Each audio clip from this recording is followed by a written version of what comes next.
নমস্কাৰ স্বাগতম জনাইছোঁ আমাৰ ইউটিউব চেনেলৰ অন্য এটা ভিডিঅ'ৰ মাজলৈ। বহুতো ছাত্ৰ ছাত্ৰীয়ে আমাক বিভিন্ন মাধ্যমৰ যোগেদি সুধি আছিল যে ঈশান উদয় স্কলাৰশ্বিপ 2026 আৰু 2027 বৰ্ষৰ যিসকল ছাত্ৰ ছাত্ৰীয়ে লাভ কৰিবলগীয়া হৈ আছে বা তেওঁলোকে কেতিয়া আচলতে অনলাইন এপ্লাই কৰিব পাৰিব বা ঈশান উদয় স্কলাৰশ্বিপটো কেতিয়া অনলাইন এপ্লাই ষ্টাৰ্ট হ'ব সেই সন্দৰ্ভতে আজি আমাৰ ভিডিঅ'টো হ'বলৈ গৈ আছে। আৰু আমাৰ ভিডিঅ'টোৰ ঈশান উদয় স্কলাৰশ্বিপৰ সম্পৰ্কে তোমালোকে সম্পূৰ্ণ ডিটেইলছ তোমালোকে জানিব পাৰিবা আৰু সেইবাবে আমি এই ভিডিঅ'টো আজি প্ৰস্তুত কৰি আনিছোঁ। আৰু যদি ভিডিঅ'টো তোমালোকে ভাল পোৱা বা তোমালোকৰ বাবে যদি ভিডিঅ'টো হেল্পফুল হয় তেনেহ'লে তোমালোকে চেনেলটো ছাবস্ক্ৰাইব কৰিবা, লগতে ভিডিঅ'টো এটা লাইক কৰিবা আৰু যাতে বন্ধুবৰ্গৰ মাজত শ্বেয়াৰ কৰা, যিমান পাৰে সিমান শ্বেয়াৰ কৰা যাতে সকলোৰে এই ভিডিঅ'টোৰ জৰিয়তে সহায় হয়। গতিকে ব'লা আজি আমাৰ ভিডিঅ'টো আৰম্ভ কৰোঁ। এতিয়া ছাত্ৰ ছাত্ৰীসকল, প্ৰথম কথাটো হ'ল যে ঈশান উদয় স্কলাৰশ্বিপ হয় কি?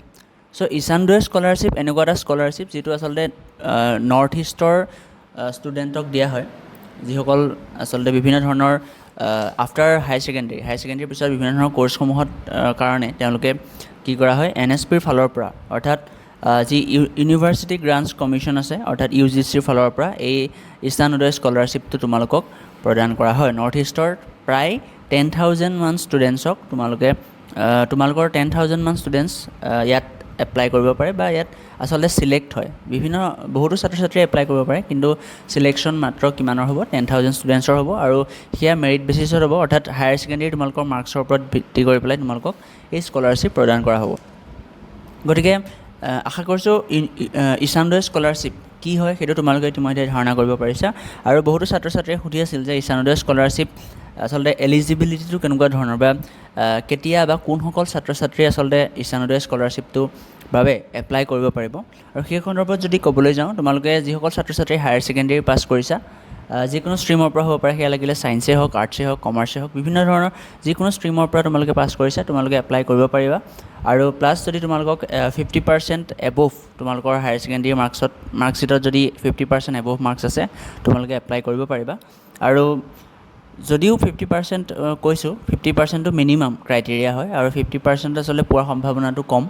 যিসকল ছাত্ৰ ছাত্ৰী আচলতে 80% বা তাৰ এবভ থাকে মাৰ্কছ হায়াৰ ছেকেণ্ডেৰী, তেওঁলোকৰ এই স্কলাৰশ্বিপটো পোৱাৰ সম্ভাৱনা বেছি, কিয়নো প্ৰায় বহুতো ষ্টুডেণ্টৰ ভিতৰত মাত্ৰ 10,000 ষ্টুডেণ্টকে যিহেতু দিয়া হয়, গতিকে কাট অফটো মানে বহুত হাই হৈ যোৱা দেখা যায়। গতিকে যিসকল ছাত্ৰ ছাত্ৰীয়ে 80%ৰ এবভ তোমালোকে হায়াৰ ছেকেণ্ডেৰীত স্ক'ৰ কৰিছা, সেইসকল ছাত্ৰ ছাত্ৰী আচলতে এই যি ঈশান উদয় স্কলাৰশ্বিপ আছে এই স্কলাৰশ্বিপটো পোৱাৰ সম্ভাৱনা অতিকৈ বেছি। এতিয়া ছাত্ৰ ছাত্ৰীসকলে সুধি আছিল যে আচলতে ঈশান উদয় স্কলাৰশ্বিপটোৰ পে'মেণ্টটো কিমান পে'মেণ্ট দিয়া হয়, সেইটো যদি ক'বলৈ যাওঁ, প্ৰায় আগতে অৰ্থাৎ 2020, 21, 22 এনেকুৱা বৰ্ষবিলাকত আচলতে 54,000 পাৰ ইয়েৰ আচলতে দিয়া হৈছিল 3 বছৰৰ বাবে। কিন্তু এয়া হয়তো এতিয়া NSPৰ ফালৰ পৰা বা ইউনিভাৰ্চিটি গ্ৰাণ্টছ কমিশ্যনৰ ফালৰ পৰা এইটো চেঞ্জ কৰি বৰ্তমান 80,000 কৰা হৈছে। এতিয়া তোমালোকে যিসকলে এপ্লাই কৰিবা নতুনকৈ, তোমালোকে এবছৰত 80,000কৈ তোমালোকে লাভ কৰিব পাৰিবা। আৰু এটা প্ৰশ্ন তোমালোকৰ আছিলে যে ড্ৰপ ষ্টুডেণ্টছে এপ্লাই কৰিব পাৰে নে নোৱাৰে। এইটো আগতে আচলতে ড্ৰপ ষ্টুডেণ্টছে এপ্লাই কৰিব পৰা নাছিল, কিন্তু বৰ্তমান তোমালোকে ড্ৰপ ষ্টুডেণ্টছেও বহুতেও আচলতে এই স্কলাৰশ্বিপ পোৱা দেখাই গৈছে। গতিকে তোমালোকে ড্ৰপ ষ্টুডেণ্টছ যিখিনি আছা তোমালোকে এপ্লাই কৰিব পাৰা। তোমালোকে এপ্লাই কৰি দিয়া আৰু পিছত তোমালোকে পোৱা ছিলেকশ্যন হয় নহয় সেইটো তোমালোকৰ পিছৰ কথা। এপ্লাই কৰাটো তোমালোকে এপ্লাই কৰি দিবা। এতিয়া আৰু এটা কথা কওঁ যে ইয়াত তোমালোকৰ ফেমিলি ইনকামটো কিমান হ'ব লাগিব। তোমালোকে যদি তোমালোকৰ ফেমিলি ইনকাম 4,50,000 ইয়েৰলি, মানে 4,50,000ৰ তলত যদি হয়, তেতিয়া তোমালোকে এপ্লাই কৰিব পাৰা। তোমালোকৰ ইনকাম চাৰ্টিফিকেট তোমালোকৰ ইয়াৰ বাবে দৰকাৰ হ'ব। আৰু এটা কথা কওঁ যে তোমালোকে ঈশান উদয় স্কলাৰশ্বিপত যি ডকুমেণ্টছ দৰকাৰ হ'ব, ডকুমেণ্টছৰ বাবে মই বেলেগকৈ এটা পৃথককৈ ভিডিঅ' বনাম বুলি ভাবিছোঁ। কি ডকুমেণ্টছ তোমালোকে এপ্লাই কৰোঁতে লাগিব। যদি তোমালোকৰ ভিডিঅ'টো লাগে বা কি ডকুমেণ্টছ দৰকাৰ হয় সেই ভিডিঅ'টো যদি তোমালোকৰ লাগে, তেনেহ'লে তোমালোকে প্লিজ কমেণ্ট ছেকশ্যনত জনাব, যাতে আমি ইয়াৰ পিছত এই ডকুমেণ্টছৰ যি ঈশান উদয় স্কলাৰশ্বিপৰ বাবে যি ডকুমেণ্টছ দৰকাৰ হ'ব সেই ডকুমেণ্টছখিনিৰ আমি কি ডকুমেণ্টছ লাগিব সেই সম্পৰ্কত আমি ভিডিঅ'টো বনাব পাৰোঁ। গতিকে আশা কৰিছোঁ তোমালোকে যি ঈশান উদয় স্কলাৰশ্বিপ আছিলে, তোমালোকৰ যি কনফিউজন আছিলে ঈশান উদয় স্কলাৰশ্বিপক লৈ পেলাই ক্লিয়াৰ হৈছে। আৰু এটা কথা কওঁ যে বহুতো ছাত্ৰ ছাত্ৰী সুধি আছিলে যে এই যি 2026-27 বৰ্ষৰ ঈশান উদয় স্কলাৰশ্বিপ কেতিয়া আচলতে এপ্লাই আৰম্ভ হ'ব।